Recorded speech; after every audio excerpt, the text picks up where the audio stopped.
Thank you. All right.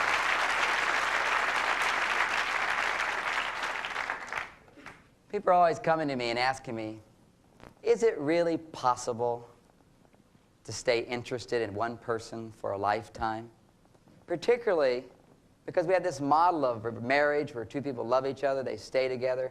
Yet if you look back in history, people live 30 or 40 years. And many times a man would get married, be married several times because his wife died in childbirth. So is it realistic to think that you stay with someone a lifetime?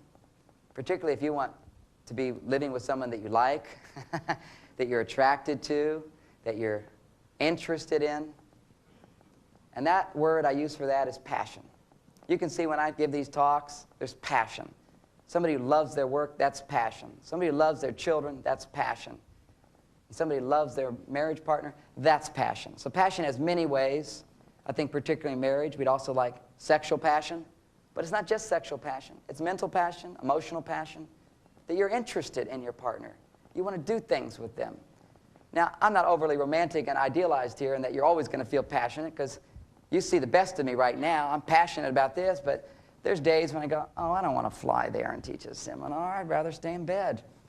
I'd rather sit by the pool. But then once I get going, get the wheels in motion, I'm there. I'm happy to be there. That's passion.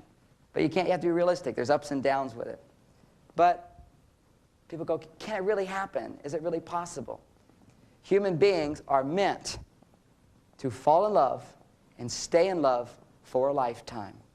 We have that potential to do that. It's within us. Now, somebody dies, then you have the potential to find somebody else and fall in love for a lifetime. We may fall in love with someone, and we fell in love with someone that we don't have the potential to stay together. We make the wrong choice, we make the wrong decision, and that's certainly a possibility.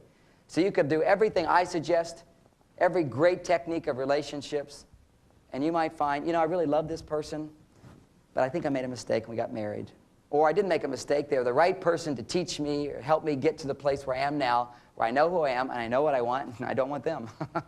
I mean, that's a possibility. Just like, let's say you grew up and your parents always wanted you to be a doctor. They wanted you to be a doctor and they paid for medical school. And you're supposed to be a doctor and your father's a doctor and that's going to support us in our old age and make us feel proud and you should be a doctor. But that little boy or that little girl wasn't born to be a doctor. Just not in them. See, I'm not born to be a doctor. I'm not born to be a lawyer. I'm born to do exactly what I'm doing right now. And that's a process of maturity to find what you're born to do. And then you find passion in what you're doing. It's also a process of enlightenment, self-awareness, self-knowledge, to know yourself so you know who you want to share your journey in this world with. We human beings are built and made to mate, to fall in love, and to develop our full potential. And we cannot develop our full human potential if we have not learned how to love another human being and share our existence with them in a manner that helps us to grow in love. Love is a transforming force. We have many relationships, family members, friends, people who come to us for different reasons. Our souls are here to support each other. And in heaven, we come into this world with a soulmate, someone who's here to support us on the most intimate level, to support us in developing and expressing our full potential, finding our purpose, fulfilling our purpose, and serving the world with their support, sharing with them. And finding that partnership is a possibility for every person. It's there, just as within the pear tree, the seed for the pear tree grows into a tree, and then pears start to sprout. But if you don't nurture that tree, the pears don't come out. If you take the pears off too soon, they don't taste good. The pear tree, the pears develop, at a certain point, the pears just ripen, and you use a little twist, and they come off, and they're completely delicious. But you have to nurture the tree. To fully actualize our potential in this world, the basis of that is partnership. An intimate partnership, committed partnership to love for life. And when you have that, and when you have faced all the obstacles that come up in a partnership, and you overcome them, and you find the love again, you become a bigger person. You find the real self. It's a difficult process. It's like a battle sometimes. But who do we battle now? We battle the demons within ourselves. We battle the negative messages that create demons within ourselves. We have to nurture ourselves. We have to nurture each other. And those who are fortunate, who are able to find a soulmate, find their soulmate, have the opportunity to develop their full potential. Now, if you don't find your soulmate, you still can be a fulfilled person. You can still develop maybe even some supernormal ability, but it's just not going to be the full range of your potential. That's the difference. So can passion last? Are we meant to have it? Absolutely. It is a possibility. So many of you have found that already. Some of you might go, am I with my soulmate? Am I not? You can say, yeah, the question is there, but there's no way I can know until I know. So you just don't know until it's clearly, I love this person. I forgive them for all their mistakes. Let's say it was a really difficult relationship. You got all these resentments. You work on those. Maybe you have to separate. You work on healing yourself. You fill up with love, working with a therapist, working with friends. You give to yourself. You fill up till you're coming back to the part of you that whole and complete within yourself. Then you go back and you date that person. You spend some time with that person, talk to them, read my books, watch my tapes together, and see if a spark happens. And maybe this time you find that, oh, they are the right person for me. Or you go back and you just be with them a little bit, and there's no spark, and you go, I wonder, well, that's amazing. I love this person. I wish them well. I just love them so much. And they're not the person I want to spend my life with. If you have that experience, the person you want to spend your life with will be in your life real quick. Because you're ready then. You're ready. But as long as you're holding resentments, holding on to rejection, holding on to judgments, blame, hurt, because past relationship, it frees you from being fully in your heart where you go, this is the person I want. And see, you might even be married to your soulmate and not know it because you're not in touch with your heart, which says, this is the person I want. That happened to me with Bonnie, my wife. My wife, Bonnie, is my soulmate. When I stopped being a monk, I was a horny guy. I traveled around romancing women, loving them, giving, and unconditional love, and all this, this great life for about a year. It was, so my life is all great, but that was a really exciting time. And it was also a very painful time, but there was lots of love. And one of the first women I visited as I was searching on my quest for making up for lost time was Bonnie. I really liked Bonnie. For me, having been a monk and being so horny, I fell in love with almost every woman I met. I just saw women as beautiful expressions of God. And Bonnie was one of those beautiful expressions of God. All women were beautiful expressions of God. I was seeing with golden glasses, the way God sees us. We're all beautiful expressions. And women particularly, and for me at that time. And then, now I see men that way. I didn't see men that way. I saw women first, then I saw men. And that was my journey. So I think that's part of the whole thing. As you learn to love someone, you learn to love yourself.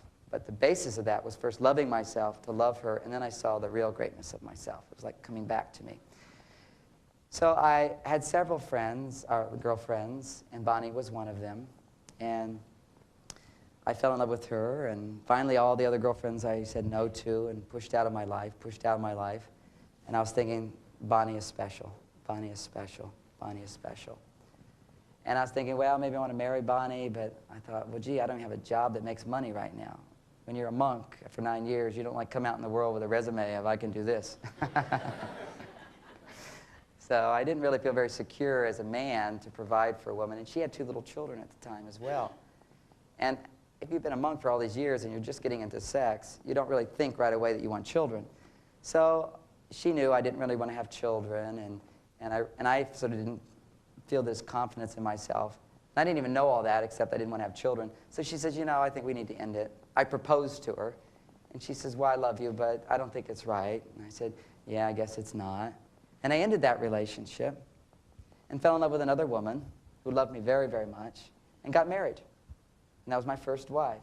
We were both like doing the same thing. We both wanted to be teachers.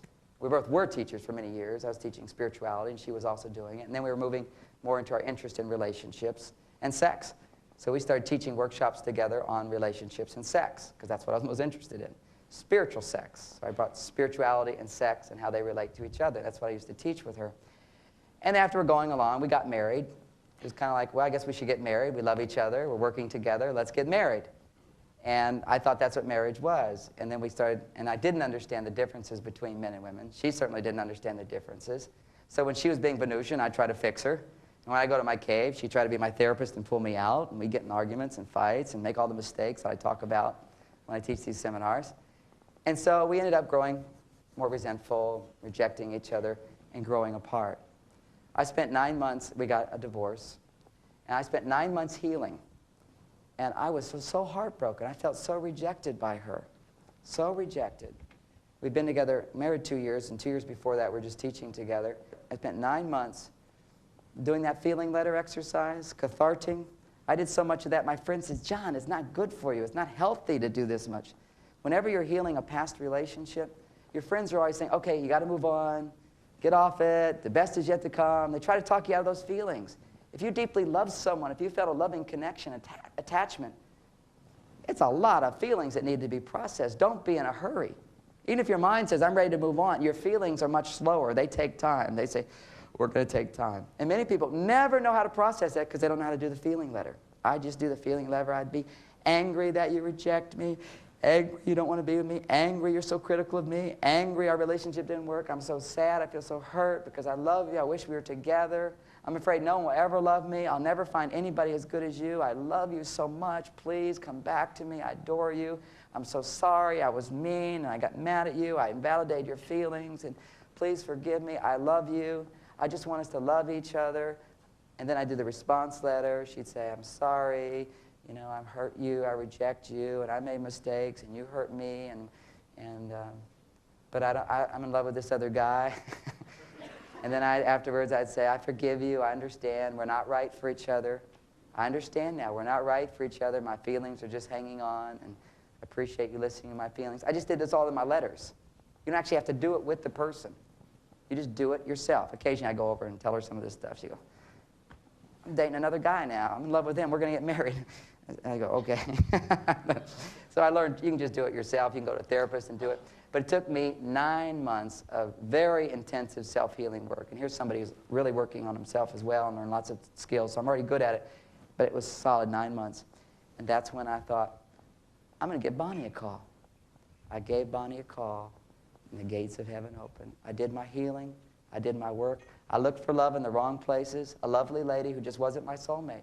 Someone who was there to teach me about relationships, to love me and support me as I loved and supported her. And now I came back to my sense of, I have something to offer the world. My confidence was coming. I was now a counselor. I had a PhD in psychology. I had practice. Now I felt like I wanted to have kids. And in my first marriage, what broke it up sort of was I was starting to talk about kids, and she didn't want to have kids. And today she's happily married now to somebody else, and she doesn't have kids. She just didn't want to have kids. It's not her thing. And I really love having kids. And I loved having Bonnie's 2 children, and Lauren has come along. So that process happened. But the point I'm making, I had Bonnie in my life. I was a loving person. I wasn't yet ready to see that she was my soulmate. Some people are married today, but they're not ready to see that this person is my soulmate. And it will come as you grow in love. And many of you already feel that. Now, there's soulmate, there's real love, and then there's something called infatuation. That's when we're young, we fall in love, we're infatuated. I still remember Lisa. Oh, I was passionate about Lisa. Lisa was unrequited love. I don't know, how many people ever experienced unrequited love? That means you love someone and they're not interested. Or you love someone and it never comes back to you. And Lisa, and when I was growing up as a teenager, I was the shortest, all the way through school, I was always the smallest boy, the shortest boy in the class. And I was even a year older than everybody. Because I was so little, they kept me down a grade. And I was always even still the littlest in the class. So here I am now through puberty, 7th, 8th grade, making out, kissing, all those wonderful things, girlfriends. I was really excited about, ready to go for it, and had a girlfriend, but she was taller than me. And I had a friend, a buddy named Dean. And Dean and me were the same size. We're like buddies. He's a little bit bigger. And Dean told me, I met the most wonderful girl. I said, really? He said, yeah. I said, what does she look like? He says, oh, she has blonde hair. I said, really? He says, yeah. I said, what else? And he says, oh, she's about 3 inches shorter than me. I fell in love. I fell in love. I thought, this is my picture. And from that day, for many years, I needed a woman 3 inches shorter than me with blonde hair. Okay, it was just like, oh, you know, oh, this is fantastic. That was my picture. And I loved Lisa, and I always try to win Lisa over. I never won her over, never. And I would, as a teenager, please, Lisa, I love you so much. I'd cry, cry, cry, all this stuff, big dramatic stuff. I was such a passionate, romantic little guy. And all those feelings were there. And I think that I just didn't know how to deal with those feelings, or it was just, I had to deal with those feelings later. And I pushed them down. I became a monk later. And then I got married. My wife and I broke up. And at the time, she'd fallen in love with another man, which makes me feel like I'm not as good as a man. And so I went right back to being that little 14-year-old guy, 15-year-old guy with Lisa. It was the same thing, the same energy. The pattern was repeating.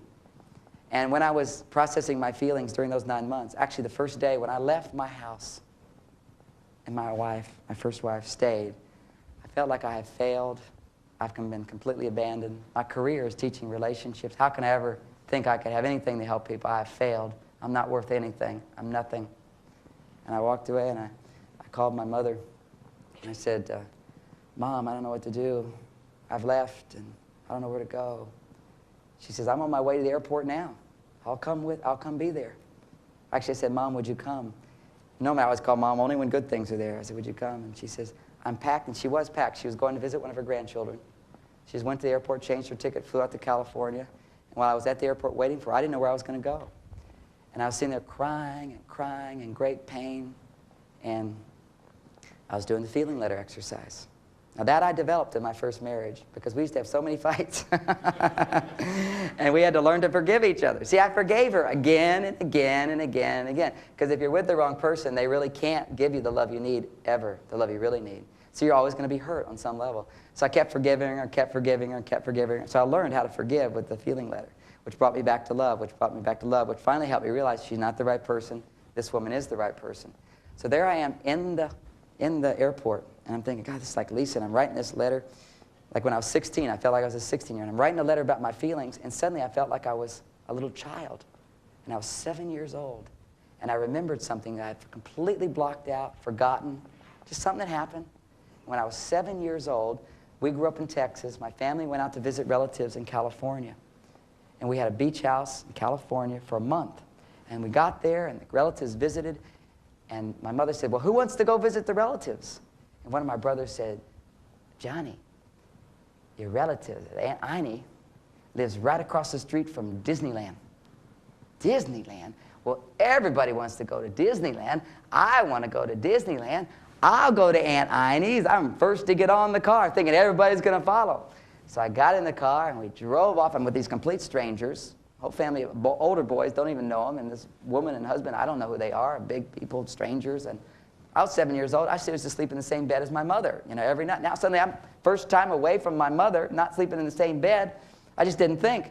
In a strange country with strange people. It was the most bizarre thing I could ever imagine. Now as an adult parent, I would never do that to my child. But you know, when you have 7 kids, you don't always think. You know? And my mother actually forgot I was on that trip. Okay, so you got 7 kids going all over the place. She used to have a charm bracelet. David, Willie, Robert, Tom, and John, and Virginia. Well, they all here. She'd count heads. You know, So I'm off to Aunt Iney's house. I'm there. And Aunt Iney thought I was a very unusual child because I became extremely introverted. I just was trying to be nice, trying to be polite. But what I was thinking inside is, I'm never going to get home. They've forgotten me. I'm not going to stay here. I remember first being angry. I'm not going to stay here. And I walked out. I said, I'm going back. Nobody's keeping me here. And I walked to the end of the block and realized, this is a big, cold world. I don't know where it is. How am I going to find them? So I kind of put my head back. I said, I guess I have to do whatever they say. Maybe I'll get to go home. See, nobody ever taught me as a child that you can ask for what you want. Got 7 kids. There's not a lot of time for kids to ask what they want.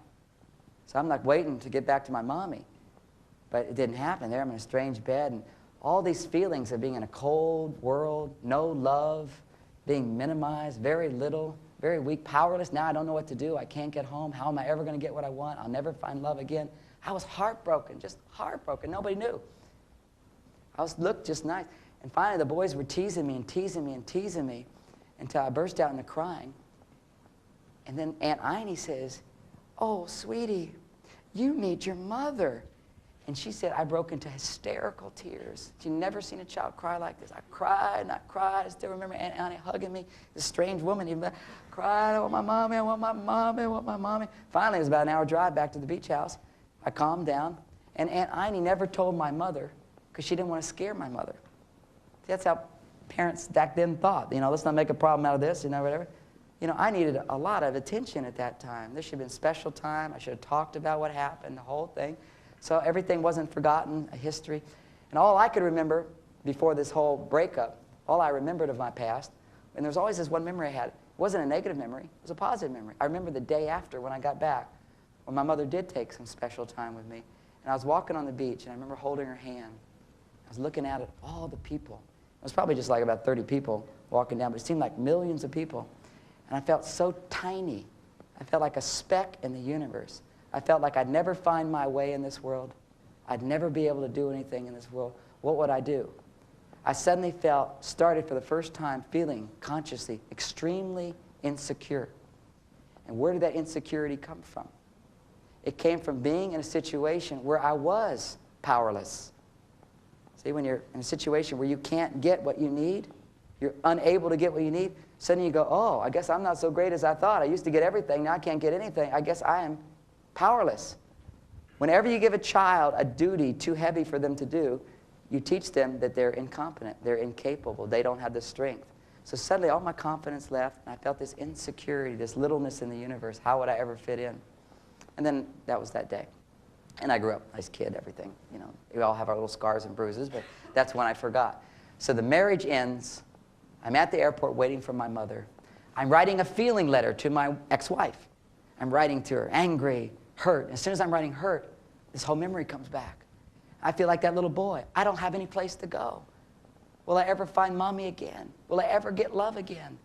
Will it ever happen? I can't do it. And the hurt was there. I guess nobody loves me. I guess I'm not good enough. I'm afraid I'll never get this. I guess I'm bad. I'm no good. Inadequate. Powerless. All those feelings I was writing down going, wow, this is amazing. This is really working.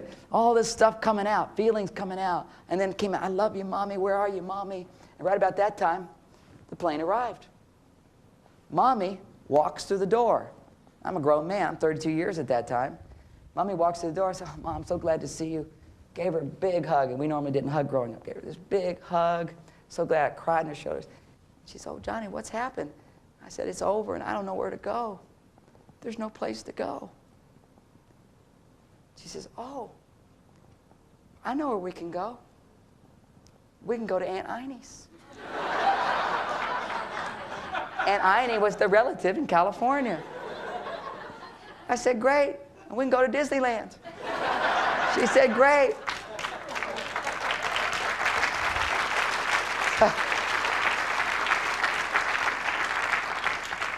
So we went to Aunt Iney's, and as we're going, I said, how long can you stay? She said, I can stay a week. 7 days. It was like a miracle had happened. Miracles happen. Things happen to heal us. And actually, that whole marriage and that divorce happened to heal me. I needed a woman to break my heart, to remember the pain I felt as a little boy when my heart was broken, when I was separated from my mother, when I felt unworthy of love. I felt small and insignificant. So we went to Aunt Iney's, and I was a basket case. I mean, I'm talking feelings going up. Oh, I couldn't sleep at night and everything. My mother sat by me. She listened to me. We'd talk. I'd cry. I'd never done that with my mother as an adult. Never even done it as a child. Always like I'm one of the boys. Gotta not cry. Gotta not cry. I got to cry in the presence of my mother. I couldn't sleep at night. To keep me occupied, she went and she started teaching me piano. She's a pianist, but she never played piano as a mother because she was too busy taking care of all the kids. So I never saw her being a piano player. So she started teaching me piano. And it was so beautiful to see my mother and this other part of her I'd never seen before. And we're sharing. And I'm going to milk this for everything I can get. And we talked about childhood and all these things. And then we went to Disneyland 3 times. And I was on this really super healthy diet at that time. I ate hot dogs, I had ice cream, popcorn. I did the whole shebang, you know. I said, hey, I'm reliving childhood the way I want it to be. And for a week, and I'm walking through Disneyland with my mother, and I'm holding her hand. I'm like giving myself what I never got. Because when I did go to Aunt Heine's, they never went to Disneyland even. I mean, it was just like a real ripoff. So after 7 days, I was feeling better. The worst was through. It's always when somebody breaks up, that first week is just give me something to get through the day. You know, the days seem like months, years just to get through the day. Pain always takes a long time to get through. So at the end of the week, a friend said, oh, you can stay at my house. And my mother said, oh, I was praying to God that you find a place, and my prayer has been answered, because I didn't want to leave if you didn't have a place. A friend offered me his house because he's going overseas. And there was this party. One of my clients was a famous comedian at the time, and he was dying of cancer. So he had kind of a going-away party with all these famous comedians and actors, and everybody was there. And all my life, whenever, even though I was not as successful as I am now, but I was quite successful, I still always felt not successful and inadequate, and somebody find out I'm not really who I think I am, I'm not as good as I think. All these fears were there. And so I'd be around really influential people, I'd always sort of shrink and feel like that little boy is always smaller than everybody else. But I was invited to this party, and this person was my client. It was really wonderful. They put me at the main table and introduced me to all these special people, well-known people.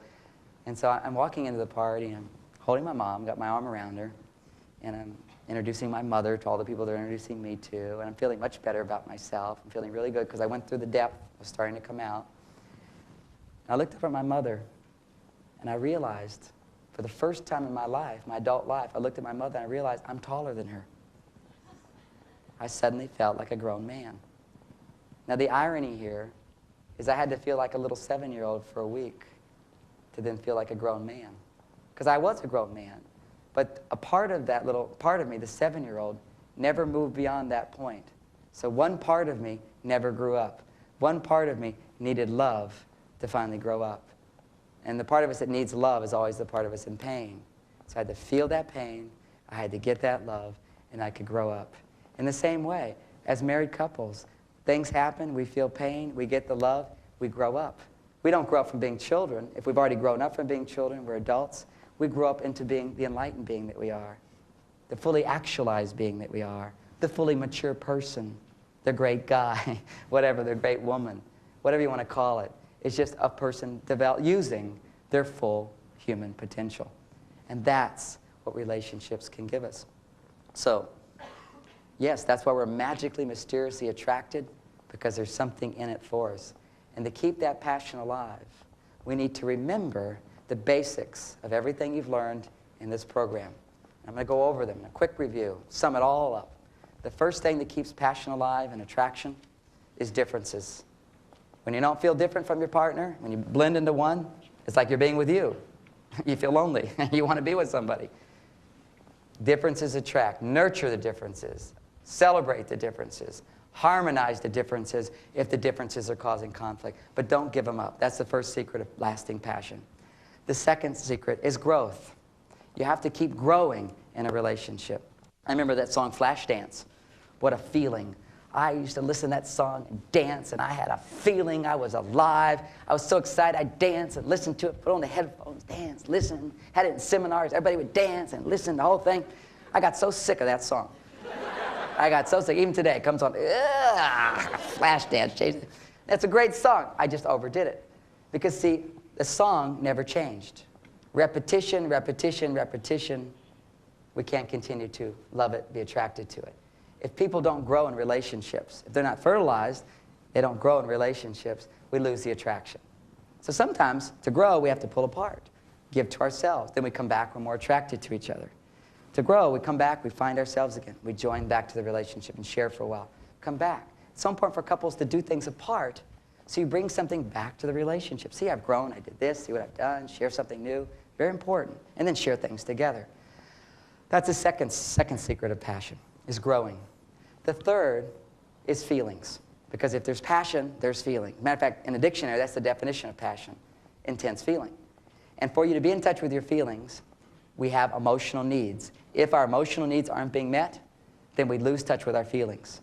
What are a man's emotional needs? He needs to feel trusted, accepted, and appreciated. We talked about that. We did a whole tape on that. And if he gets those emotional needs satisfied, he stays in touch with his feelings. Now, why is it that we need something to stay in touch with our feelings?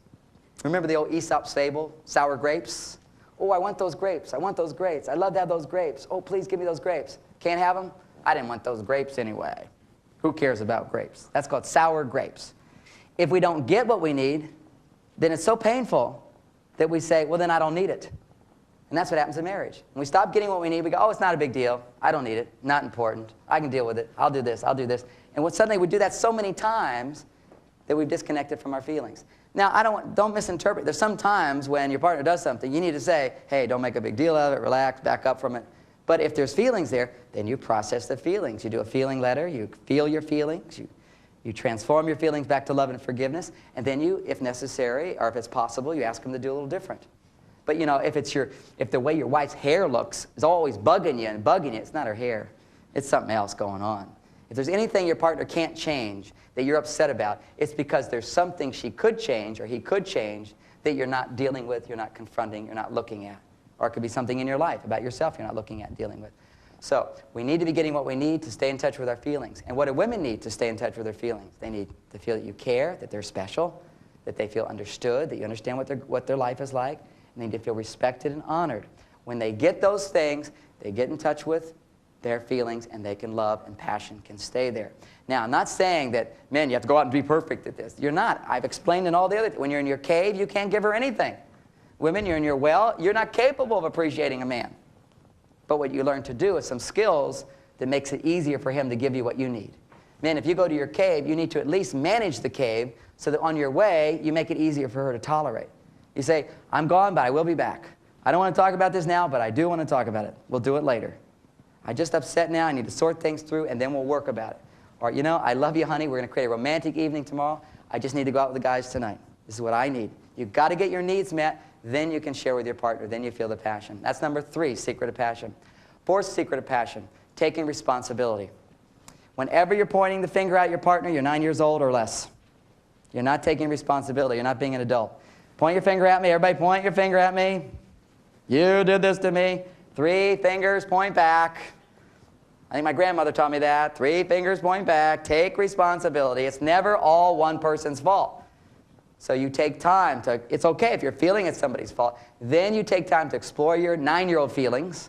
Then once you release them, now you come back to being an adult and say, okay, how am I misinterpreting this situation? Or how am I somehow provoking this situation? How did I set this situation up? Or if I didn't do anything to cause it, how can I get out of this situation? Let me be an adult here, but let me do it lovingly, not from a place of you're a bad person, you're a judgmental person, a rejecting thing. That's responsibility, the 4th. And also what goes with taking responsibility is healing.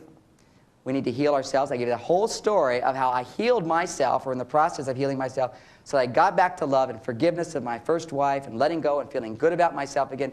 Then I could talk to Bonnie and go, she is my soulmate, and never waver in that thought because the heart is there. Now when I'm in my cave, I go, gosh, sometimes in the cave, I go, I'm stuck with her my whole life. I can't believe it. That's what you feel in the cave. You don't go tell her. You don't announce it to her. That's your secret, your shadow side in your cave. That's not me. It's who I become when there's no light on me. It's not who I am. So we will have these shadow parts of us. We keep them private. We share them only if our partner can hear them knowing it's our shadow side and they're not personally. But most people can't do that, particularly if you have any problems in a relationship at that time. You wait to have really good communication, then you can start sharing in that therapeutic kind of sharing process of more self-disclosure of the dark side of who you are. Now, women should start that first as men learn to be there for her. When a man can be there for a woman when she's in her well, the dark side of hers coming out, and he can be there, then he learns how to share his dark side in a way that's easy for her. But if a man just comes out with his dark side, men tend to have less impulse control in their brains. There's proven different glands, different chemicals. And when men get all upset, they tend to do things about it. That's why a man needs to get away from where the problem is, do something else, relax, come back to it, and solve it.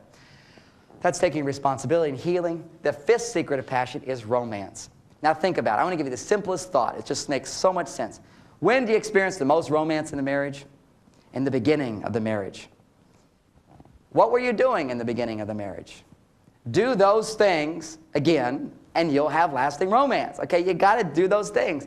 And we tend to stop doing those things. And did a whole talk on scoring points and all the things we stopped doing. Men tend to think, I did that, now I don't have to do it anymore, I'm doing the big things. Women tend to take men for granted. Once they start doing things for men, they go, well, why should I appreciate him for emptying the dishwasher? I do it more than he does. Or so what if he picks up his socks? I clean up the whole room. Why should I appreciate him? We start taking each other for granted instead of always, for women, appreciating and delighting in the things he does do. And of course, you've seen the same mistakes over and over. You can't help but point them out to him after a while. In the beginning, you overlook a few little things. Now you got to tell him. You got to tell him. And in the beginning, you had all that love, so you said, oh, it's not a big deal. I can love him. He's got all these good qualities. But we start to forget. So romance, I talked a lot about monogamy. Monogamy is the basis of lasting passion. It's so important. We have to understand it. We have to practice mental monogamy. And then great sex. The sixth secret of passion is friendship and fun. There's time to work on a relationship, and there's time, even if there's problems, particularly women, you can learn a little here. You say to your husband, we have our difficulties, we have our problems, and I want to put them behind when we go on this trip, when we go and do this thing. There needs to be time out. There needs to be shared cave time. Let's go off and do something. Maybe we enjoy playing tennis together. We're going to go to Hawaii together. Let's leave all our problems behind and just be together and be like we used to be. Find that love again. Have fun. Have play, even if you've got all these issues. And women, you make a deal. You just say to them, okay, 1 week, no problems, everything's fine. I can be that way as long as I know the next week you're going to listen to this tape. And we're going to have a conversation about it, and we'll talk about it. Guys, they're negotiable. They'll do it. They'll do that. Another thing with friendship and fun is just to know sometimes a woman's not getting her needs met, so sex isn't that important to him. One of the funnest things for a man is a quickie. You want to lighten a man up. You want to give a man some love so he can give you more love. Just say, well, honey, you know, I'm going through all this stuff and there's issues, but I can put them behind for a little while. We can have a quickie. You know what's happened to women today is they've been so influenced by the feminist movement, which gave women permission to have their orgasms, which is good. But now it's become women have to have orgasms. Women say, we want our orgasm. Now men are trained, you've got to have your orgasm or I failed you. So there's all this pressure on a woman when she has sex to get into it, to have an orgasm, to be great, and go, oh, God, you just made me feel so good, oh, great. So now men feel they have to do it, women feel they have to do it. And you know what? Men for thousands of years have been doing quickies with women. Women were fine with that. They were completely fine with that. There was no problem with that. It's not a big deal. It's 2 to 3 minutes. You give your husband a massage on his feet. What's the matter with his penis? I mean, it's just another organ. It's the most sensitive part of his being. It's like holding all of him in your hands. Oh, sweetheart, I love you so much. You know, it's right there. It's a gift. We've gotten so heavy and serious about this, and there's other reasons for it too. As men have become more out of touch with their love and their purpose as men, we have abused sex, we've misused sex. Sex has become completely scattered without monogamy, without holiness that goes with sex. We've lost all that. It's coming back. It's coming back. That's what's going to transform the world. But when you have monogamy, hey, when he's promised you, I'm not going to go out and do this with anybody else. And I come home and I can't do it with you. What am I to do? I'm a prisoner in the relationship. It's not fair. It's going to, and he'll push you down, but he's going to resent. He's going to resent. Men are such simple creatures, ladies. One story that doesn't always go over big, but to me, I'm a Martian. It's a Martian joke, almost a story, but a woman told it to me, so I feel safe doing it. I was doing a radio show, and this lady was talking to me, and she read my book on sex and so forth. So she said, I feel comfortable talking to you about this. I said, okay. She said, we were at this party, and these very wealthy people. They had a big indoor pool and a big jacuzzi hot tub. About 6 couples were there. All the guys were doing their Martian thing, playing basketball, water basketball in the pool. And all the women were in the circle in the hot tub jacuzzi, and they were all sharing and talking. And as the conversation, they started complaining about their husbands and complaining about their husbands. Then they started complaining about blowjobs. Okay? The other woman looked at them and went, you know, I don't know what you women are making such a big deal out of this thing. It takes about 2 minutes. And if you do it, he'll do whatever you want for days. I mean, and we think we're such simple creatures. We are. There's one way to our heart. I mean, on a certain level, that's where we're most sensitive. And so it's not that that's just it. I mean, I prefer making love and the whole thing. And if my wife, but if she's not in the mood and she's going through, she's sick or taking medication or depressed or something for a while, she's going through one of those long well space, she's not interested in sex for a while, what am I supposed to do? You know, I'm used to having this regular great sex. So at least help me out here so we can share in it. Otherwise, I got to go in the shower and do it myself. And Doing it yourself is very different from having her do it. I mean, it's a big difference. But the real difference is then when I'm feeling those sexual feelings, then my heart is opening and I'm loving her. And my love will help heal her. So those times when she's not in, she takes care of me and I practice being verbal. See, we men don't want women to use complete sentences in sex. But women love if a man uses complete sentences. Just, I love you, honey. I love you. Oh, I feel so lucky to be married to you. You make me so happy. It's so easy to say those things. And you give her that love and you start feeling that love. Because most men stop feeling the passionate connection when there's no sexual thing going on. If a man starts to feel there's no way I'm going to get it, the whole thing starts shutting down. So friendship, fun, monogamy, sex. And the seventh secret of passion is partnership. And to realize that the two of us are creating a life together. That we have to share together. Not just to give each other fulfillment. Not just for our happiness.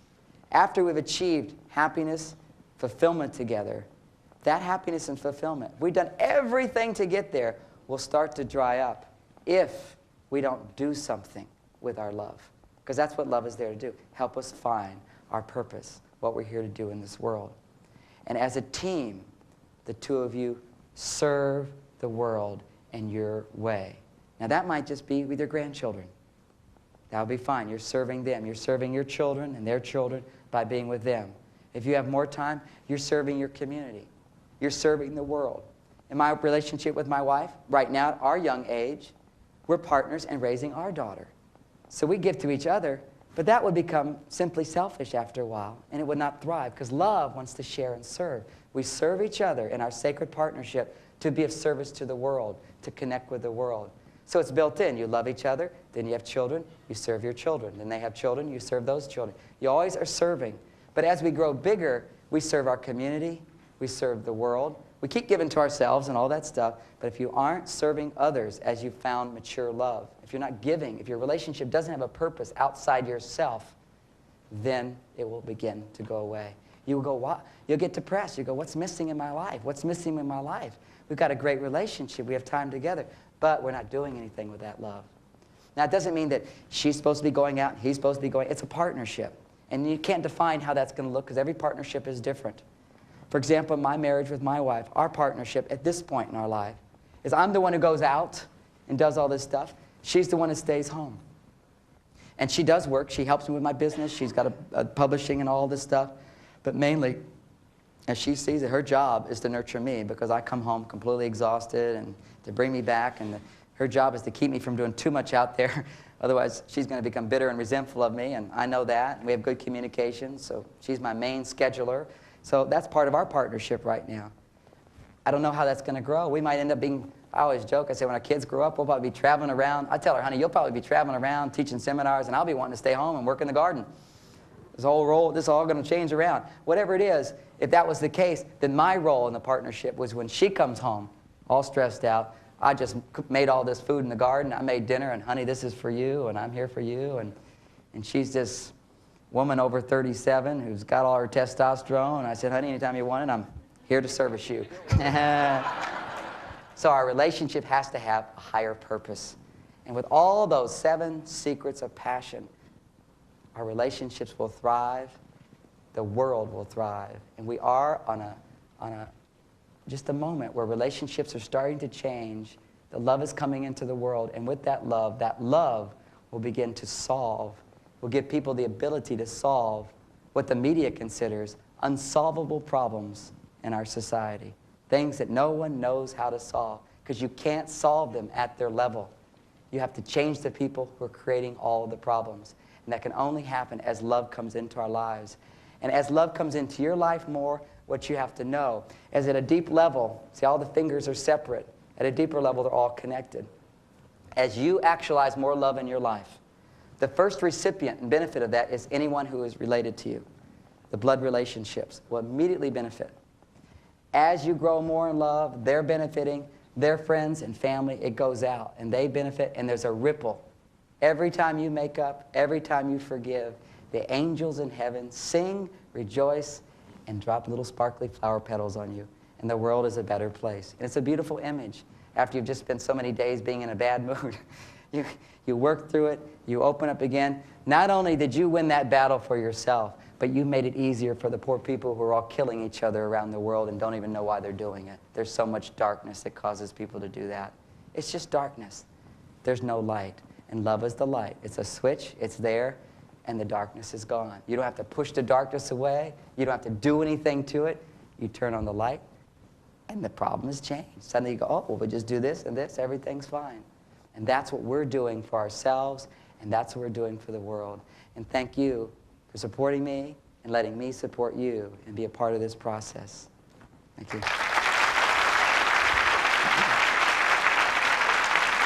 Thank you.